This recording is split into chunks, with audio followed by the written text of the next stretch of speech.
O que os críticos de Israel estão dizendo basicamente é que os Estados Unidos da América estão dando dinheiro de graça para Israel e que Israel está puxando os Estados Unidos da América para guerras, no mundo todo. É exatamente o contrário. Não são os Estados Unidos da América financiando Israel para sair por aí como um cowboy, mas sim para conter Israel. Se tivermos que financiar nossas próprias, você sabe, nossas próprias compras, então vamos financiar nossas próprias compras. Mas use isso como uma oportunidade para remodelar a cooperação de uma forma mais mútua e mais benéfica. Mas isso também apoia a antiga e nova doutrina de segurança de Israel. Eu sou Daron Spielman, bem-vindo ao Verdadeiro Oriente. Hoje discutimos uma questão crucial: a dependência de Israel da ajuda militar dos Estados Unidos da América e se isso o leva ao abismo. Para responder, conto com o especialista em segurança nacional de Israel, Dr. Rafael Ben-Levi. O Dr. Ben-Levi é pesquisador sênior no Instituto Misgov. Ele também é diretor do Programa de Segurança Nacional Churchill no Instituto Argomon, do qual sou ex-aluno. Dr. Ben-Levi, obrigado por estar conosco. Obrigado, Laron, pelo convite. É um prazer, sinto que converso com um professor de quem aprendi todos esses anos. E, na verdade, isso nos leva diretamente ao tema principal. Porque, Rafael, você defende há anos que Israel precisa perceber os custos e benefícios de depender da ajuda militar dos Estados Unidos. E eu quero te fazer uma pergunta. Agora que há discussões em Israel sobre o que está acontecendo, quando foi que você, depois de 7 de outubro até hoje, olhou e disse: ok, chega, esse é o problema na relação entre Israel e os Estados Unidos. Se não mudar...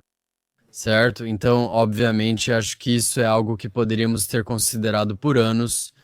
Não sou o primeiro a fazer isso direito.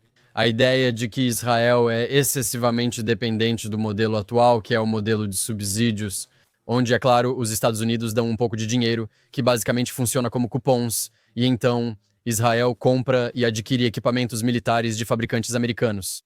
E então, pessoalmente, mas também posso indicar várias pessoas de alto escalão na defesa e no setor diplomático de Israel ao longo das décadas que apontaram as desvantagens para Israel do modelo atual. Só isso mudou de forma significativa nos últimos 2 anos.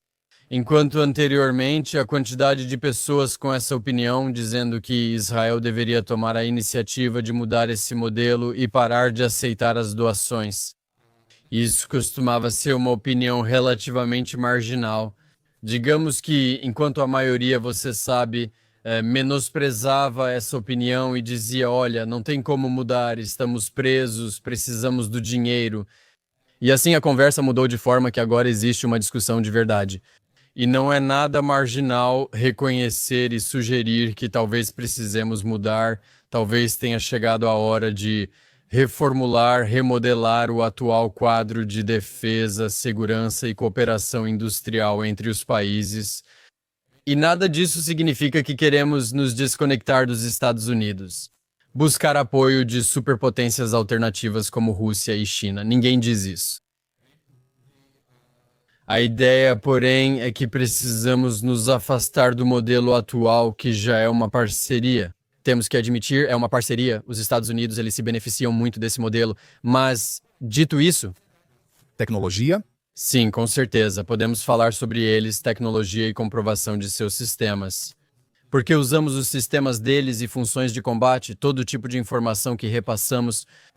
Existem muitas parcerias, elementos de parceria, mas ainda é estruturado fundamentalmente como os Estados Unidos, dando subsídios e recursos para Israel. Não tem como fugir disso. Então, pelo menos novamente. Então, o que eu acho que hoje ficou claro para muito mais pessoas em todo o setor de segurança e liderança de Israel, que precisamos nos afastar desse modelo e nos aproximar mais e fortalecer os elementos de parceria que são muito mais mútuos. E assim, temos várias ideias de como fazer isso, mas acho que é isso que realmente mudou, obviamente. A questão específica, que talvez tenha deixado isso claro para muitas pessoas ao longo da guerra, foram as ameaças do governo Biden e a implementação do governo Biden de não reabastecer Israel, especialmente em munições, porque esse é o tipo de equipamento que precisamos para seguir com as operações diárias ou semanais, especialmente em Gaza naquela época. E por isso acho que isso deixou claro a dependência excessiva do modelo atual. E você sabe, há outros elementos que poderíamos desenvolver também. Sabe, é uma coisa. Acho que para mim e para muitas outras pessoas.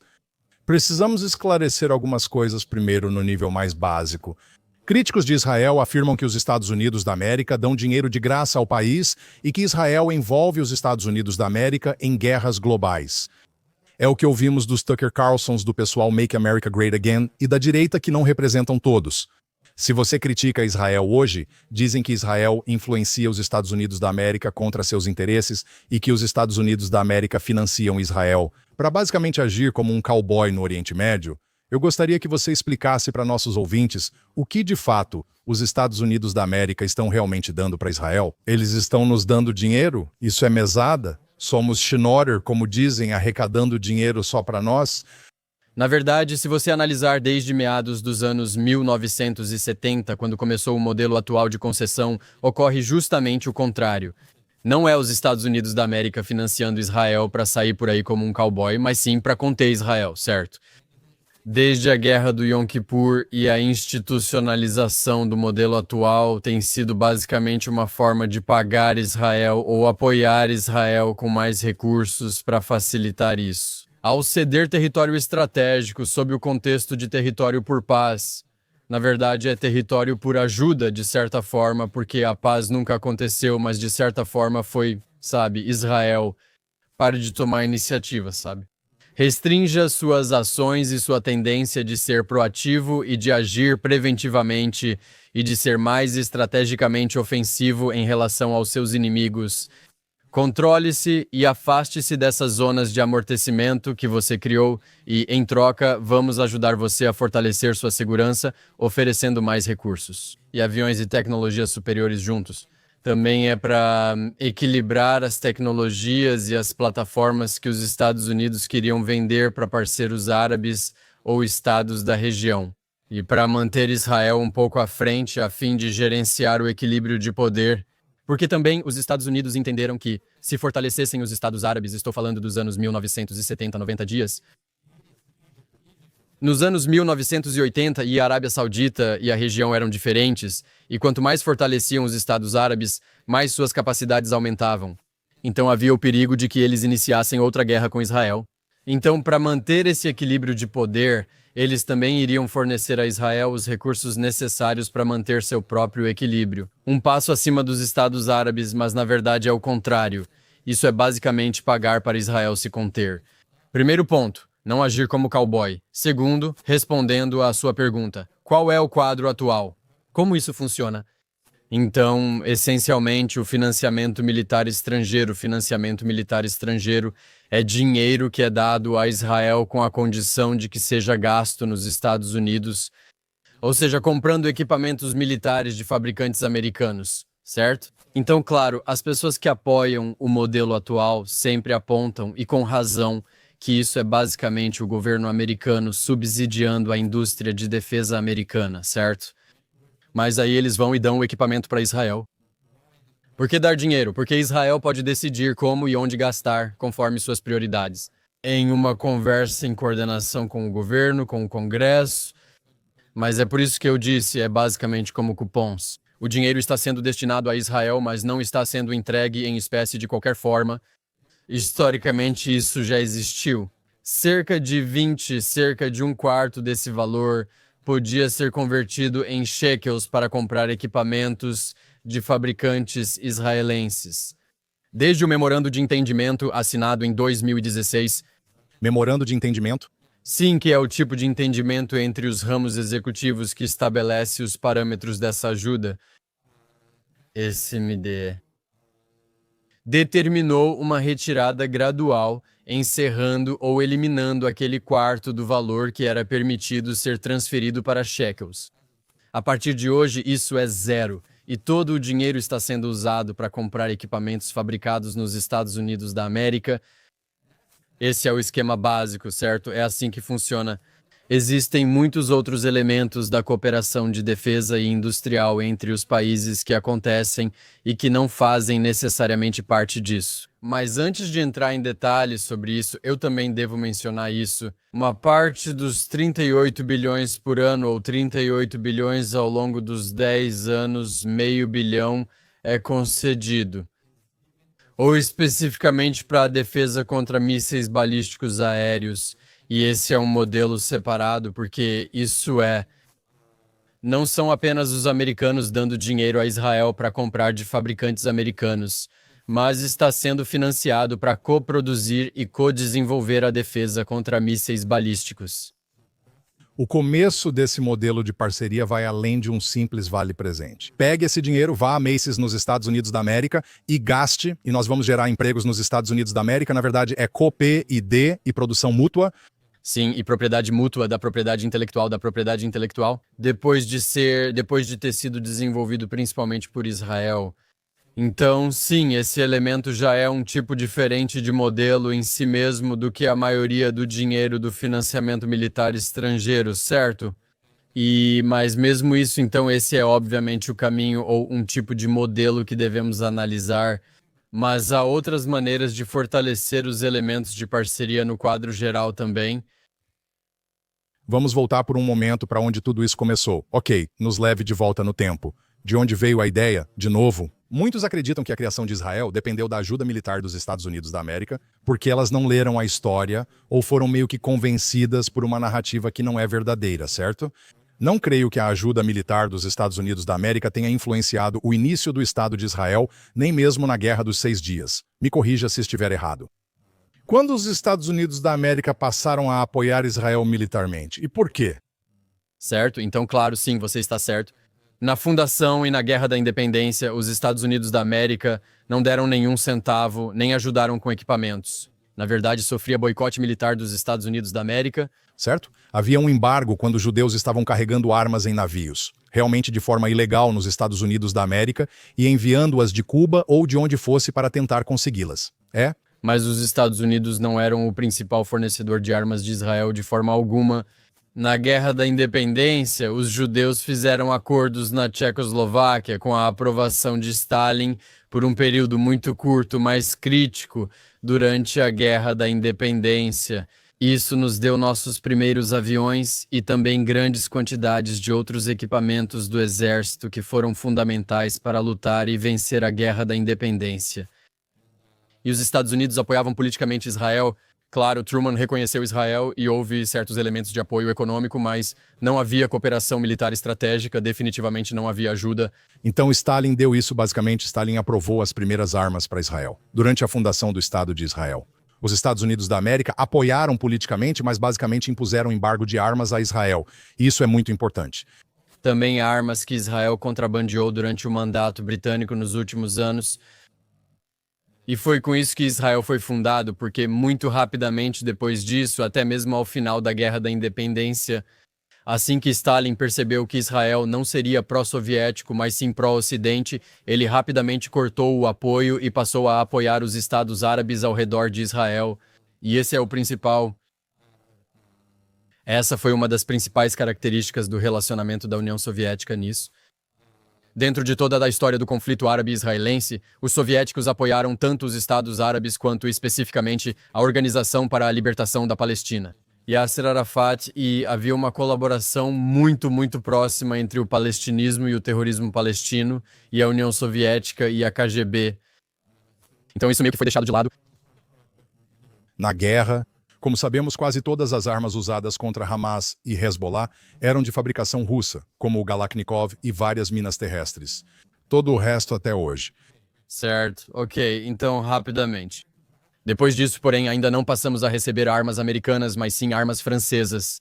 Nas décadas de 1950 e 1960, o principal fornecedor de armas de Israel, além da sua própria indústria militar independente, que rapidamente começou a produzir tanto tanques quanto armamentos leves e outras tecnologias. Claro, iniciou seu programa nuclear tanto com cientistas israelenses quanto com cientistas judeus, mas também com o apoio dos franceses, e os franceses fizeram isso. Porque durante a década de 1950 tinha inimigos em comum, certo? Porque via o nazarismo, o panarabismo também sendo levado para a Argélia, certo? Já que estava em guerra com esse mesmo bloco, essencialmente.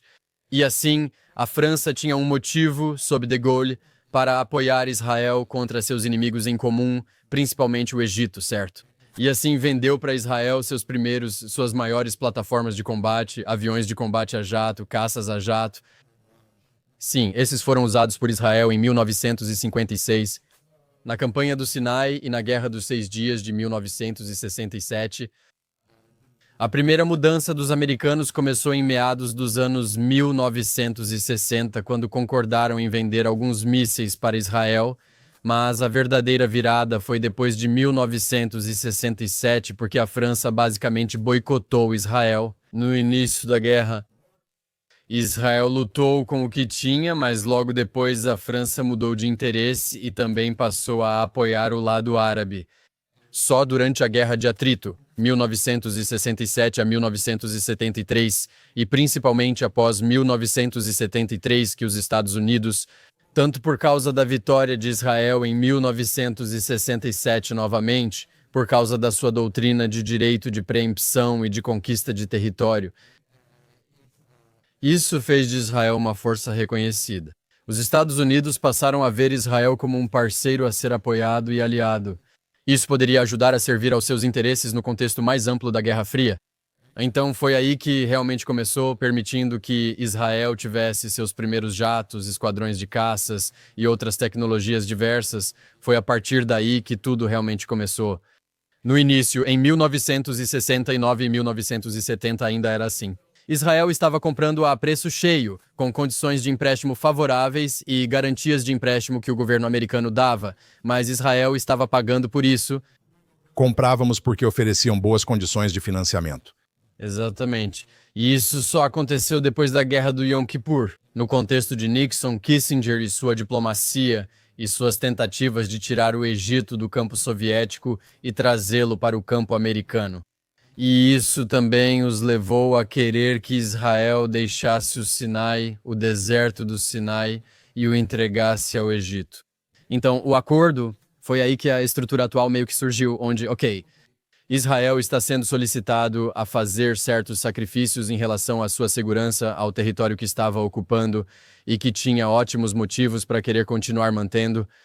Os Estados Unidos também queriam começar a financiar e fornecer recursos ao Egito porque queriam trazê-lo para o seu lado. Então, a ideia era que Israel faria concessões, mas também receberia ajuda e assistência. Naquela época, Israel ainda enfrentava dificuldades econômicas e era um lugar bem diferente. Onde está hoje e precisava muito desse financiamento e desses recursos, o acordo era que os Estados Unidos dariam subsídios em vez de empréstimos para fortalecer suas forças armadas e então permitir toda essa reorganização do triângulo estratégico entre Israel, Egito, Estados Unidos e União Soviética. Israel foi solicitado a abrir mão do Sinai, uma zona de proteção crucial entre nós e nosso maior inimigo na época, essencial para nosso pequeno país. Abrimos mão do Sinai, o Egito recupera a região sem abrir mão de nada e ainda recebe ajuda militar, assim como Israel. Então você está dizendo que isso começa aquele processo de receber dinheiro e ceder território. Sim. Hoje, desde que tivemos paz com o Egito, a chamada paz com o Egito, embora isso por si só já daria um podcast inteiro, a maioria hoje acha que foi um bom acordo, que fizemos isso. Bem, quero dizer, olhando para trás o acordo de paz com o Egito, em sua maior parte, mesmo que tenha sido bastante controverso na época, certo? Hoje as pessoas dizem, veja, ele se manteve, certo? Já são mais de 40 anos. E na época tirou a principal ameaça militar de Israel do círculo de beligerância ativa, certo? É difícil chamar de paz, não é real, não é uma paz calorosa de nenhuma forma, mas de certa forma se manteve. E novamente, nós não simplesmente deixamos o Sinai. Parte do acordo é a desmilitarização do Sinai, que hoje precisa ser aplicada. Explique isso por um momento, por favor. Bem, Israel sairia, mas o Sinai seria sua zona de amortecimento. Porque o Egito estava comprometido com a desmilitarização, não podia instalar ou construir bases ou forças militares no Sinai. Agora, com o tempo, isso meio que foi erodido até certo ponto. A maior parte disso com a permissão de Israel, certo? Para combater o ISIS no deserto do Sinai e por outros motivos. Mas muito mais do que eu acho que deveria ser e muito mais do que é necessário atualmente. E há, eu acho, um bom motivo para insistir que isso seja reforçado, certo? Mas, na maior parte, olhando para trás de novo, eu poderia argumentar por quê, sabe? Talvez isso tenha sido uma má ideia, e a gente não precisava ter desistido de tanto quanto pensou. Apesar dos esforços, não era necessário ceder todo o território, mas seria complicado evitar. O argumento mais difícil de fazer, o mais fácil de fazer é, veja, foi um sacrifício, mas foi razoável. Não precisávamos de todo o território. E enquanto estivesse desmilitarizado, isso valia o objetivo de tirar o Egito do círculo de beligerância. E conseguir o dinheiro? Sim, e claro, acumulando os recursos. Quanto dinheiro era isso para Israel naquela época, né? O país era bem menor. Sim. Desculpe, eu não sei. Percentual do produto interno bruto, aproximadamente? Então estamos falando de mais de 10, entre 10 e 20 do produto interno bruto de Israel. O valor da ajuda na época, certo, nos anos 1970. E então, sim, isso foi um impulso muito significativo para o poder de Israel, para a Força Aérea de Israel e em termos de recursos concretos, certo? Mas não terminou aí. Nos casos egípcios, eu disse que é relativamente fácil pensar que talvez não tenha sido um acordo tão ruim. Houve outros 2 períodos em que a ajuda foi significativamente aumentada, e um deles estou meio que pulando para os anos 1990. Poderíamos citar os anos 1980 e o programa Levi, mas não vejo um argumento forte ali. Isso também é um grande marco histórico. Só uma palavra. Levi foi um projeto. Para Israel desenvolver seu próprio caça-jato, que foi feito principalmente com base em ter um fornecedor americano de motores. Assim como os motores a jato não desenvolvia seu próprio motor, só o resto do avião. Era financiado principalmente pelos fundos dos Estados Unidos, até que, sob pressão americana, decidiram cortá-lo.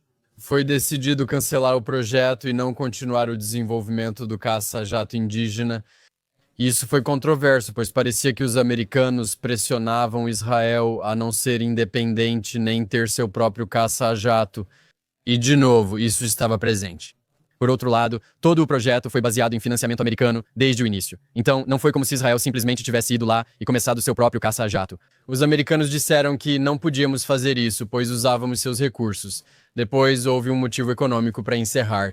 Foi do lado de Israel e houve pressão dos Estados Unidos, e isso foi encerrado. Então, novamente, na época foi controverso e há argumentos a serem feitos, mas acho que é isso, novamente. O argumento mais forte é que, veja, nós não éramos independentes, não estávamos fazendo isso de forma independente desde o início, por isso não acho que seja um caso tão grande assim. O que eu realmente acho que é mais importante é, em 1999, ok, Ehud Barak é o primeiro-ministro de Israel, e isso foi durante os acordos de Oslo. Já estamos na onda de terror de Oslo. Mas Arafat... Aliás, pessoas morriam em ônibus por toda parte. E Arafat ainda joga esse jogo, que ele é o cara que quer a paz e que é o Hamas e todos esses outros terroristas que, sabe, ele não consegue controlar, entendeu? E Barak diz, agora tenho cerca de 1 ano. Dentro de 10 meses, eu vou tanto assinar um acordo de paz com a Síria, quanto me retirar do Líbano para conseguir um acordo de paz com a Síria. E eu vou fazer uma oferta final e nós vamos chegar ao fim do conflito, lidar com Arafat. Ele vai até Bill Clinton e diz, quero fazer isso. Teremos paz e será ótimo, mas corremos muitos riscos para isso. Preciso que você aumente a ajuda em 400, ou seja, multiplique por 4 e se comprometa com isso. Tipo, como um plano de 10 anos, que seria um memorando de entendimento que basicamente delinearia um plano de 10 anos para quadruplicar significativamente o valor da ajuda. Isso é inacreditável. É como aumentar a dose da droga. Assim tomaremos essas decisões e convenceremos o público israelense. Talvez esse seja um grande teste novamente. Cada passo do caminho. Não acho que seja um presidente americano forçando Israel a aceitar esse acordo. Não, é o Barak. É o Barak? Barak, pressionando o público israelense, induzindo, seduzindo o povo de Israel, facilitando. E claro, Clinton e os americanos concordando e também facilitando isso do lado deles. Acho que só precisa ficar claro qual era a dinâmica. Se é para culpar alguém, culpo tanto o primeiro-ministro de Israel quanto os Estados Unidos, além de seguir o que Israel faz. Mas é um incentivo muito significativo. E, na época, essa era a ideia do Barak. precisamos nos fortalecer conseguindo mais recursos, mais aviões e mais equipamentos e tecnologia. Mas isso vai me permitir implementar a estratégia que quero, fazendo grandes concessões para Arafat. E também em relação à Síria. Ao sair da zona de segurança no sul do Líbano, após ser rejeitado por Assad e sem acordo de paz com a Síria, ele a abandonou unilateralmente mesmo assim. Certo, nós saímos de qualquer jeito. Mas esse foi essencialmente o acordo que ele propôs para Clinton e foi nisso que Clinton apostou. Por isso, eles assinaram um novo memorando de entendimento que ampliou bastante a ajuda. Esse foi o primeiro memorando de entendimento, tecnicamente. Não, um memorando de entendimento é basicamente qualquer documento entre governos que pode ser chamado de MOU. O primeiro memorando de entendimento que conheço foi assinado em 1982 entre o governo Begin e a administração Reagan sobre cooperação. Cooperação estratégica. Mas não era um compromisso com uma certa quantia de subsídios do financiamento militar estrangeiro, mas este era. E isso era basicamente na época. Até então, cada vez que o Congresso dos Estados Unidos implementava seu orçamento, havia um novo tipo de negociação a ser feita. Ok, qual o valor dos subsídios e do financiamento para Israel? E isso foi uma forma de garantir isso e dar a Israel uma perspectiva de 10 anos sabendo o que esperar. Isso evitou discussões e negociações constantes, sendo visto como vantagem por todos. Mas foi um pedido muito significativo por um lado de Barak. E isso também nos levou ainda mais para esse modelo de Israel aceitar impor restrições a si mesmo e fazer concessões do outro lado. E os Estados Unidos da América desenvolvendo sua tecnologia e sua capacidade em termos absolutos de quantos aviões possui. Meio que em troca ou para permitir que faça essas concessões ou para que se sinta seguro. Claro, isso acabou sendo uma falsa sensação de segurança, certo? Mas essa era a equação novamente. 2007, OLMERT, certo? E eu entendo o contexto, não é? Israel já havia deixado Gaza, certo? 2 anos antes, e o Hamas tinha acabado de tomar o controle de Gaza da autoridade palestina. E essa é a segunda administração Bush. Colonel Diesel.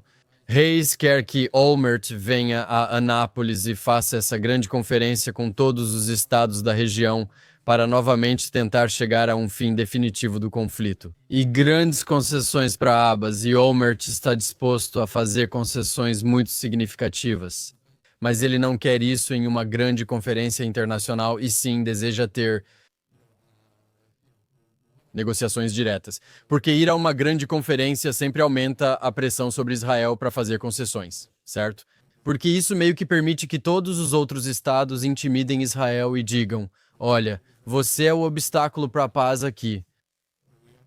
Só quero acrescentar que Olmert prometeu ao público israelense que o Hamas não tomaria Gaza, certo? Esse era o compromisso absoluto de Olmert. O Hamas então assume Gaza. Não sei se os julgamentos por corrupção já estavam em andamento nesse momento, mas já estamos após a Segunda Guerra do Líbano. Certo, e não só isso, estamos exatamente após a divulgação do relatório da comissão que investigou as falhas da Segunda Guerra do Líbano, Certo. que também colocou uma pressão significativa sobre Olmert politicamente. Olmert estava em um momento muito difícil. Culpou ele e o relatório. O vencedor se beneficiou disso. Foi muito crítico a Olmert e seu governo, marcado por um episódio ocorrido 1 ano antes. Ele tem o relatório da comissão Winograd, o Hamas controlando Gaza e agora quer fazer grandes concessões para Arafat. E então, como eles permitem que ele faça isso? Então ele, Bush, Rice e o resto da equipe tomam uma decisão. Nós vamos agora anunciar que concordamos em assinar um novo memorando de entendimento para aumentar a ajuda, mais uma vez, que estamos dando. E isso meio que sustenta a posição de Olmert e dá a ele o crédito para então seguir adiante com Anápolis e fazer suas concessões muito significativas. Assim conseguimos o memorando de entendimento até os anos 2000. Inacreditável. É como se esconder à vista de todos. Quero dizer, não tem como. Quero dizer, de certa forma, acho que sim. Eu tive que fazer minha própria pesquisa nas várias autobiografias deles e meio que reunir e encontrar algumas dessas informações. Nada disso está escrito no memorando de entendimento, certo? Não diz nada sobre isso no memorando. E Israel aceita se conter e vai fazer todo tipo de concessões aos seus inimigos.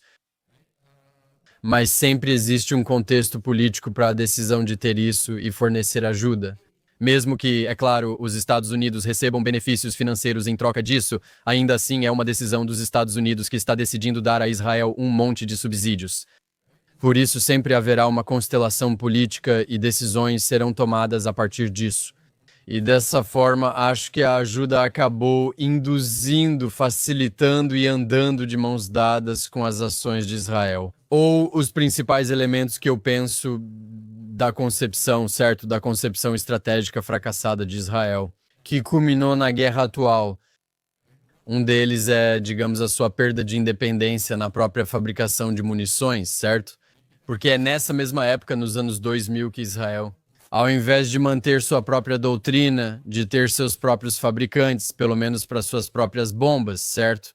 E ao invés de fazer isso, simplesmente ficou muito mais confortável. Agora temos todo esse dinheiro, certo?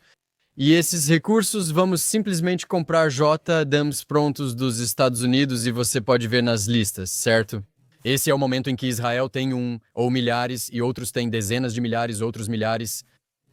Isso aumenta significativamente e é ao mesmo tempo que Israel está se retirando e permitindo que os seus próprios suas próprias linhas de produção fiquem de lado e não continuem produzindo.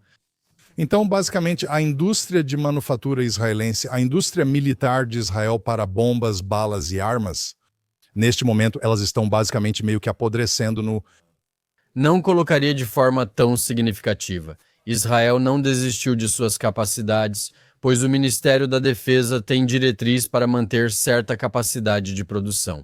As forças de defesa de Israel precisam solicitar justificativas econômicas para isso. Esses foram os que encontrei investigando isso. O escritório do controlador de Israel alerta o Ministério da Defesa em relatórios sobre o não cumprimento da diretriz que exige manter certa quantidade de linhas de produção. E simplesmente não está lá. E isso é em 2012 e 2014 diz isso de novo. Isso foi para a segurança nacional? Sim, em contradição com as próprias diretrizes do Ministério da Defesa, ter sua própria capacidade de produção independente até certo ponto. E novamente não está escrito no memorando de entendimento que Israel pode fabricar suas próprias munições. Pode, certo? Mas a dinâmica é tal que, se for mais confortável simplesmente comprar com o dinheiro da ajuda, ao receber ajuda financeira você quer usar todo o valor, pois há uma dinâmica envolvida. Você, como um oficial de equipe no quartel-general da Força Aérea de Israel, você que decide como gerencia o meu orçamento, certo? Vou pagar com check-a-linha ou garantir que use tudo ao pagar o que preciso? Qualquer que seja o valor do dinheiro de ajuda que a gente tem, o que eu vou comprar? E por isso sempre existe uma certa pressão para terceirizar e comprar mais americano, e essa era meio que a dinâmica. Outra forma de como isso influenciava. A concepção estratégica fracassada se deve ao fato de que parte dessa concepção é a ideia de que sim, vamos nos retirar de territórios, mas vamos usar capacidades de alta tecnologia, tanto defensivas quanto ofensivas, para nos proteger. Isso ocorreu tanto no sul do Líbano quanto na faixa de Gaza, certo? Então, construímos cercas e também passamos a confiar em armamentos de alta precisão, de longo alcance, para atingir o Hamas aqui e ali quando temos nossos confrontos. Então, esse é o pequeno exército inteligente, Pequeno, inteligente e caro, certo? mas é muito caro. Afinal, o que é Israel na prática? Isso quer dizer que estamos aposentando divisões e tanques? O que isso está causando especificamente? Sim, somos definitivamente Israel. Entre o fim dos anos 1990 e as décadas de 2000 e 2010, Israel reduziu bastante sua ordem de batalha, número de tanques e divisões das forças terrestres. Se não for necessário conquistar território, essas forças não serão necessárias. Podemos resolver tudo isso usando inteligência, medidas defensivas, a força aérea e munições guiadas de precisão que podemos usar para localizar exatamente onde estão os terroristas ou os alvos que precisamos atingir. E claro, domo de ferro, certo? E domo de ferro. Com todos os efeitos positivos enormes de poder proteger a população civil contra o fogo indiscriminado de foguetes. Também nos permitiu ficar complacentes ao deixar o exército terrorista crescer logo do outro lado da rua, e isso faz parte disso. Isso fazia parte das caras medidas defensivas financiadas pelos Estados Unidos. Os Estados Unidos eram os principais financiadores, o que permitiu que Israel permanecesse inerte sem tomar decisões importantes. para levar o conflito a uma decisão clara ou insistir que o Hamas não continuará a governar Gaza, a mesma coisa com o Hezbollah, certo? E a Segunda Guerra do Líbano é o maior exemplo disso. Israel fez uma pequena manobra terrestre, mas foi secundária e mal planejada. Definitivamente não foi para tomar controle de território, certo? Foi principalmente a implementação dessa estratégia. Vamos lutar a guerra com força aérea, armas de longo alcance e inteligência, certo? Mas, no fim das contas, por melhor que seja a cúpula de ferro, o outro lado consegue fabricar foguetes mais rápido do que podemos interceptá-los. Mesmo acompanhando, somos nós quem paga a conta e ela é bem maior para nós. É como tentar acertar um prego no céu com um diamante, não é? Então, parte dessa equação, novamente, é ter todos esses recursos extras que nos permitem implementar essa estratégia. Acho que hoje está claro que isso acabou explodindo na nossa cara. 7 de outubro. Então, se entendi você, se eu traçar os últimos 20 anos, Israel não está apenas cedendo o território por dinheiro. A ideia é, vamos te dar dinheiro, o que vai fortalecer sua indústria de segurança não a geral. Vamos fornecer ótimos dispositivos de segurança e aplicativos para você afastar inimigos, mesmo sem a zona de amortecimento territorial. Essa é a ideia. Oficiais militares israelenses estão sendo enviados para Harvard e campos militares dos Estados Unidos da América. E o que eles estão aprendendo lá? Tipo, o que os Estados Unidos da América... Se Ben-Gurion, e eu aprendi, se Ben-Gurion, eu aprendi isso com você, era sobre esse tipo de exército muito rápido e decisivo que tem a iniciativa em território inimigo. O que eles aprendem em Harvard? Tudo está ligado? RAFAEL, conceitualmente sim. Bem, sim, eu definitivamente acho que sim. Além disso, a ideia, a parte dessa concepção de que não haveria mais grandes guerras terrestres, não era só uma concepção israelense. Essas eram ideias que eram discutidas em universidades acadêmicas e de defesa nacional na Europa, nos Estados Unidos. E, obviamente, havia uma dinâmica mútua de fortalecimento entre os altos oficiais das forças de defesa de Israel que estudavam isso e seus interlocutores na Europa e nos Estados Unidos. Eu definitivamente acho que há algo nisso, há verdade nisso. E há ideias, novamente, de que se não houver mais guerras terrestres, então o que resta? O que resta são inteligência mais forte e capacidades de alta tecnologia. Mísseis guiados de precisão. Ok, então Israel acordou para essa realidade. 7 de outubro. Essas coisas levaram parcialmente a isso. Também há outros fatores. Subestimamos nossos inimigos e outros fatores e Israel não conseguiu enfrentar o desafio de imediato. Estamos sobrecarregados e sabemos que guerras terrestres são reais. Lutamos uma guerra terrestre em Gaza contra o Hezbollah. Estamos na Síria. Não fizemos uma guerra terrestre total na Síria, mas estamos lá agora. Fizemos muitas ações. Estados Unidos e talvez o RED, eles também perceberam a realidade de que podem acabar lutando uma guerra terrestre, ou só nós temos esse entendimento? Não acho que essa pareça ser a principal ameaça para eles. Do ponto de vista dos planejadores militares deles, ao analisar o cenário global de ameaças aos Estados Unidos da América ou os tipos de guerras que podem enfrentar, pode ser para romper um bloqueio em Taiwan e pode ser para apoiar outros europeus em uma guerra terrestre. Claro, eu acho que os Estados Unidos, especialmente o governo Trump, entendem a necessidade de ter um grande exército em diferentes ramos. Isso é novo, é uma mudança. Quero dizer, é meio que um retorno. Mas eu acho que esse é o principal conceito para o governo Trump. Devemos concentrar nossas energias nos peixes grandes. E esperamos que nossos parceiros em diferentes áreas do mundo façam mais para lidar com a segurança de suas próprias regiões.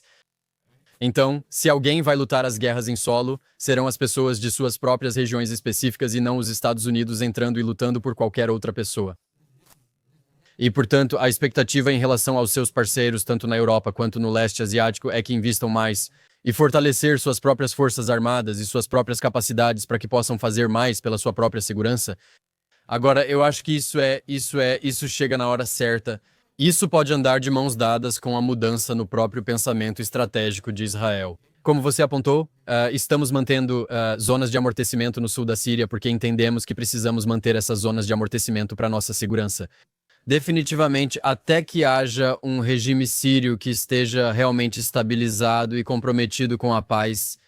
Talvez haja algo a discutir, mas isso está claro, inclusive no sul do Líbano, onde o cessar-fogo é muito instável. Israel ainda insistiu que manteria certas áreas estratégicas para evitar a reconstrução do Hezbollah. Reforçamos que não aceitaremos outro estado satélite nem um estado terrorista do Hamas em Gaza e veremos, no entanto, como isso será implementado de uma forma ou de outra, mas o acordo de Trump está comprometido em não permitir o governo do Hamas em Gaza. Israel ainda mantém uma zona de amortecimento no local. Então, eu acho que, de muitas maneiras, Israel meio que voltou à doutrina de preempção de Ben-Gurion, de entender isso. A importância de conquistar território, de vencer de forma decisiva as diferentes rodadas de combate e não permitir que uma rodada seja travada. Onde deixamos nossos inimigos de pé de forma significativa, não mudamos de maneira significativa o equilíbrio de poder. Então, acho que isso pode andar muito bem junto com os Estados Unidos, que estão interessados em que seus aliados façam mais pela própria segurança, certo? Porque se, como eu descrevi o modelo atual de financiamento, é meio que assim, vamos te dar mais recursos, mas você precisa ceder território. Podemos inverter isso, certo? Não nos dê os recursos, nós vamos comprar, sabe, o equipamento que precisamos. Mas também vamos ser mais proativos em manter nossas zonas de proteção e nossa segurança.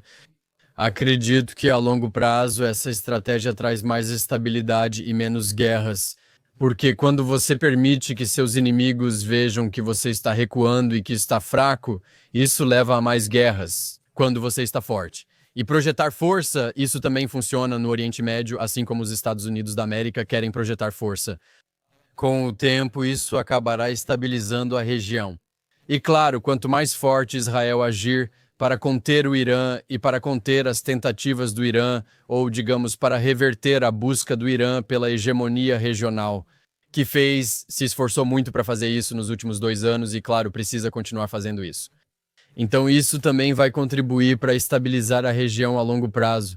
Mas tudo isso depende de Israel se manter vigilante e continuar mantendo um exército forte em todas as suas forças armadas, agir quando necessário e de forma preventiva, sendo proativo, e não recuar em troca de pedaços de papel ou nem mesmo por promessas em retiradas laterais que entregaram território para organizações terroristas.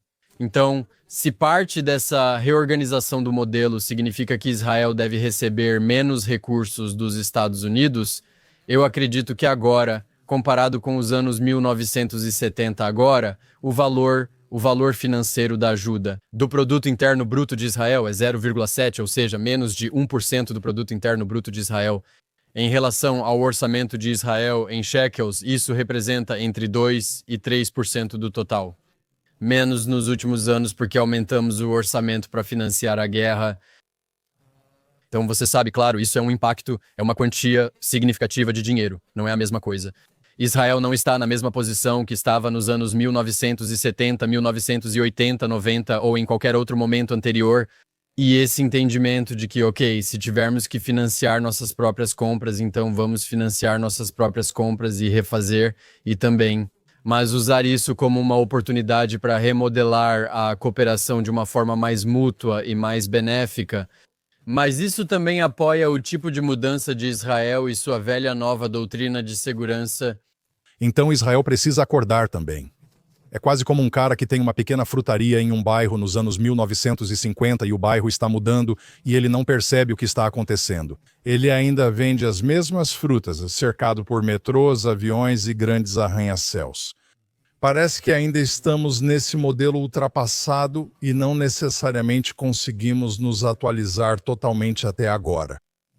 Porque o que você diz faz tanto sentido. Se menos de 1% do produto interno bruto de Israel é responsável por isso, United States Agency for International Development, é significativo, reconheço, mas não chega a 10 ou 20% como nos anos 1970, por que não estamos simplesmente nos voltando imediatamente para a América e dizendo muito obrigado pelo seu apoio? Não queremos mais caridade e sim parceria. Que tal começarmos amanhã? Essas questões já estão definidas e a maior parte dos fundos do memorando de entendimento de 10 anos já foi concedida. Sim, estivemos em guerra nos últimos 2 anos, o que trouxe grande peso econômico. Israel atualmente investe entre 4% e 5% do produto interno bruto em segurança, um dos índices mais altos entre países ocidentais desenvolvidos. Por isso, Israel tem grande peso econômico na segurança, principalmente nos últimos 2 anos. Será preciso seguir investindo para reconstruir as forças de defesa de Israel após grande uso de seu poder, desgaste e terror em todos os ramos. No futuro próximo, Israel terá grande peso econômico e militar para reconstruir as partes das forças de defesa de Israel, que meio que foram deixadas para se ossificar nos últimos 20 anos também.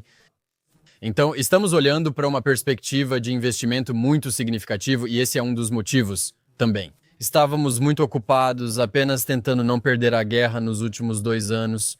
E agora, de certa forma, as cartas estão começando a cair e conseguimos realmente reavaliar e olhar para o próximo passo. O atual memorando de entendimento termina em 2028, então muita coisa já está definida e agora é o momento.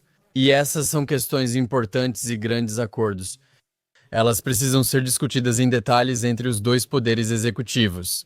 Chegar a novos acordos que também sejam de longo prazo, que talvez não mudem completamente de um extremo ao outro. Precisamos nos colocar em um caminho para um novo modelo e implementá-lo. Tendo, junto com isso, num diálogo com os Estados Unidos de uma forma que mantenha os elementos positivos da cooperação atual, enquanto você renova os elementos que precisam ser renovados. Subsídios e caridade podem não ser mais necessários ou já estarem ultrapassados, certo? Então, acho que isso é algo que é compreendido, como eu disse, muito mais agora do que nunca. Tanto na burocracia quanto no setor de segurança, e também entre a liderança política de Israel, e isso é algo que você pode ver, claramente não sou só eu dizendo isso. Houve relatos recentes, incluindo do embaixador de Israel nos Estados Unidos da América, que afirmou isso nas últimas semanas, além de outros relatos semelhantes. Também mencionando Ron Dermer, isso vai nessa direção e claramente acompanha as prioridades do governo dos Estados Unidos. Então, eu realmente acho que chegou a hora de termos um novo modelo. Também acho que agora cabe a Israel iniciar isso e levar adiante. Enquanto também temos um governo dos Estados Unidos da América que é fundamentalmente pró-Israel e quer ver um Israel forte, mesmo que também queira vê-lo sendo mais independente. Quero dizer, agora é a hora de vir, iniciar e refazer esse modelo antes que, você sabe, talvez daqui a 4 anos... Nossa postura no Congresso e na Casa Branca será diferente e talvez não tenhamos as mesmas chances de refazer o modelo em uma estrutura positiva e benéfica. Vimos isso pela primeira vez no primeiro governo Trump. Israel recebeu muitos presentes, tivemos muitos presentes e presentes militares, além de ajuda e parceria. Assim que o governo Biden assumiu, vimos como tudo aconteceu muito rapidamente, embora não de imediato. Mas, e se o presidente dos Estados Unidos fechar essa torneira? De repente, estamos nessa situação. Na verdade, ela já tinha sido fechada antes de 7 de outubro, certo? Estávamos sem armamentos militares críticos aqui. Vimos como todos esses presentes desapareceram rápido, nos deixando desamparados. Quero destacar que com esta administração ainda poderíamos receber presentes ou criar um memorando de entendimento. Como você disse, ele quer um aliado israelense independente no Oriente Médio. Ele vê assim. Não entendo por que ninguém percebe isso nos Estados Unidos. Destruímos os reatores nucleares do Iraque e da Síria, talvez evitando uma guerra nuclear. Atacamos o Irã por 11 dias e meio até os Estados Unidos da América intervirem, o que agradeço muito, lançando várias bombas de penetração nas últimas 12 horas, mas nós tínhamos bombas de bunker busters. Já havíamos enfraquecido e eliminado grande parte das defesas antimísseis deles, com grande risco. Se ele conseguir, é a hora do Mo. Me diga alguns ingredientes dessa receita que você acha que deveriam estar lá. Certo, então um deles é a ideia de gradualidade, ou seja, acho que seria melhor ter uma eliminação gradual e não algo abrupto. Isso é porque, como um viciado, é melhor reduzir aos poucos do que cortar de uma vez. Apenas pare os processos tanto de Israel quanto das compras das forças de defesa de Israel que já estão em andamento. Você sabe, na perspectiva de 5 a 10 anos e do jeito que o sistema tem funcionado, precisa mudar, eles precisam mudar.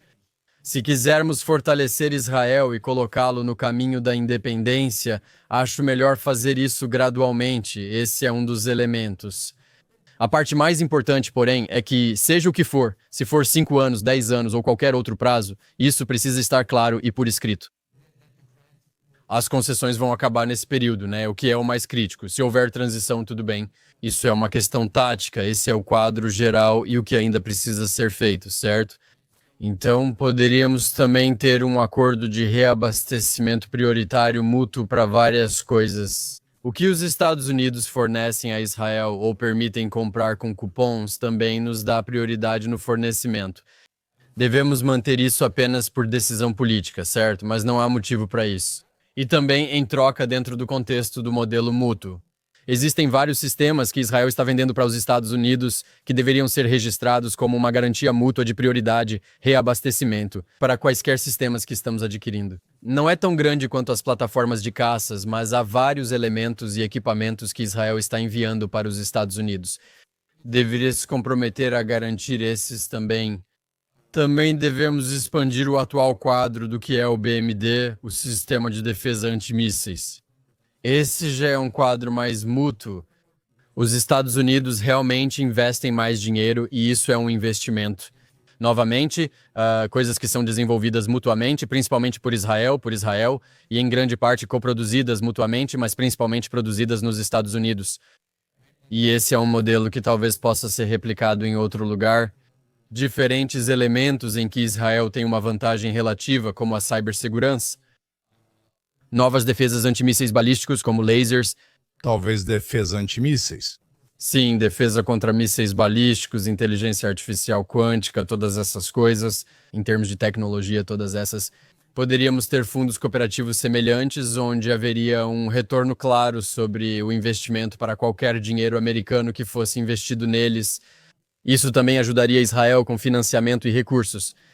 Inovar e criar novas ideias e tecnologias é o que você faz de melhor e isso pode ser positivo para você. Existe um limite, pois Israel quer desenvolver certas coisas sozinho e não compartilhar a propriedade intelectual, evitando depender de aprovação para vender a terceiros. Quero que Israel amplie suas exportações, especialmente as de defesa, e existem medidas que podem facilitar isso. Então, eu acho que esse também é um caminho muito benéfico para ambos que Israel vai procurar explorar. Como isso pode ajudar os Estados Unidos da América, aliados em outras partes do mundo, ajudando-os vendendo novas tecnologias que eles possam precisar.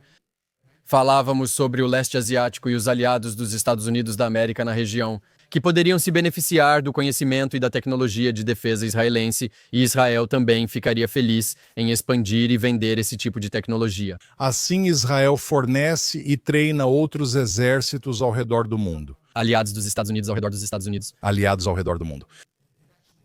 Na verdade, isso evita que os Estados Unidos entrem nessas áreas, certo? Estamos fortalecendo o conceito de aliados. Com certeza. Tanto na Europa também. Quero dizer, Israel não só é um aliado mais forte no Oriente Médio, mas também integra prioridades estratégicas mais amplas dos Estados Unidos da América, ajudando nesse sentido. Mas isso também abre novos mercados para as exportações israelenses, o que também vai trazer mais receita, o que vai permitir que a gente, de certa forma, se torne mais independente e substitua o dinheiro que precisamos investir com recursos próprios, porque vamos passar a comprar nosso próprio equipamento. quero te falar uma coisa hoje. Antes de começarmos, eu te enviei aquele artigo que, de repente, hoje Israel anunciou. O Ministério da Defesa anunciou que vai comprar fuzis de assalto M4 dos Estados Unidos. E é o mesmo Ministério da Defesa que 2 anos atrás, em dezembro de 2023, depois que a guerra começou, disse: concluímos a compra desses fuzis de assalto dos Estados Unidos. Precisamos investir na produção nacional, não de grandes plataformas ou aviões, mas de munições, bombas e armas. Se ainda fazemos isso e tomamos essa decisão agora, em 2025 já estamos voltando atrás nessa afirmação. Ok, precisamos ser independentes. Não, vamos voltar a comprar dos Estados Unidos. O que está acontecendo aqui? Isso é uma questão psicológica, é uma questão prática. Por que não podemos, ou será que vamos avançar com o que você diz? RAFAEL. Sim? Não, acho que qualquer acordo pequeno sobre armas de fogo não envolve grandes números nem o dinheiro de verdade. O que Israel está fazendo? Já tomou a decisão de reconstruir sua própria produção doméstica de munições e está avançando para implementar isso. Esse processo leva 1 ou 2 anos, mesmo no melhor cenário. E acho que isso é pelo menos no contexto de munições. Vamos deixar de lado as plataformas aéreas de caças a jato. Ela entende que Israel e sua liderança sabem da necessidade de independência e irão agir assim. E ao fazer isso, é também mais uma forma de fortalecer os elementos mútuos na cooperação. Os Estados Unidos acreditam que atualmente falta capacidade global de produção de munições. Os próprios Estados Unidos reconhecem isso. Eles, não têm tanta capacidade, tantas munições quanto gostariam, especialmente depois de enviar muito para o conflito na Ucrânia. E aí, o que acha? Israel, já vai tentar produzir suas próprias munições. O limite é quanto ela pode fornecer às forças de defesa de Israel, certo? Se já foi reabastecida, as forças de defesa de Israel vão usar. Bem, vamos continuar comprando até certo ponto para manter a produção, mas depois não compensa economicamente. O que deveria fazer? Israel pode oferecer para vender seu próprio excedente ou uma certa quantidade para os Estados Unidos, ou fazer parte da capacidade geral de produção de defesa dos Estados Unidos da América. Em uma perspectiva global, isso poderia garantir a você um certo fornecimento dos Estados Unidos e também vender para outros parceiros. E dessa forma, isso também serve aos interesses estratégicos mais amplos dos Estados Unidos da América e alivia essa questão econômica, certo? Se já vendemos tudo o que as forças de defesa de Israel precisam, podemos exportar e manter as linhas de produção. Estamos longe de reabastecer tudo o que as forças de defesa de Israel precisam, mas penso em um prazo de 5 a 10 anos. Acho que seguimos nessa direção. Devemos buscar fazer isso com outros itens, não apenas munições, mas outros elementos das necessidades de Israel. Quero atrair o verdadeiro público do leste, quero atraí-los para o site da Miskov. Você publicou artigos incríveis sobre isso, Rafael, em hebraico e inglês, que são brilhantes. Na verdade, acho que o presidente Trump e o primeiro-ministro podem ter lido seu artigo de 2024 quando você mencionou os interesses estratégicos de Israel e o que os Estados Unidos da América precisariam para fortalecer Israel diante do Irã. Acho que eles leram seu artigo, parece que implementaram muito bem, então seja qual for sua opinião agora, coloque no próximo artigo que está por vir, certifique-se de que chegue às mesmas pessoas com quem você está trabalhando. Bem, estou trabalhando nisso. E realmente acho que este é um momento único em que estamos em posição de refazer a relação de uma forma que fortaleça o relacionamento entre os países. Mas também atualiza e coloca em uma nova plataforma. Esse é o reequilíbrio correto. Rafael, quero te agradecer muito. Eu te chamo de Rafael porque você é um grande amigo. Mas, Dr. Ben Leve, muito obrigado por estar conosco. Isso foi extremamente esclarecedor, e eu adoraria tê-lo de volta depois que sua próxima pesquisa for publicada. E porque eu realmente acho que você entende não só na prática onde Israel precisa estar, mas também, ao criar autossuficiência, você entende o orgulho israelense. Existe um senso de orgulho interno, não arrogância, orgulho. Quando? Sabemos que não recebemos presentes ou caridade, mas somos parceiros de uma das maiores superpotências à mesa. Então, obrigado por nos dar não só a praticidade, mas também o espírito de tudo o que está acontecendo. Obrigado novamente, Doran.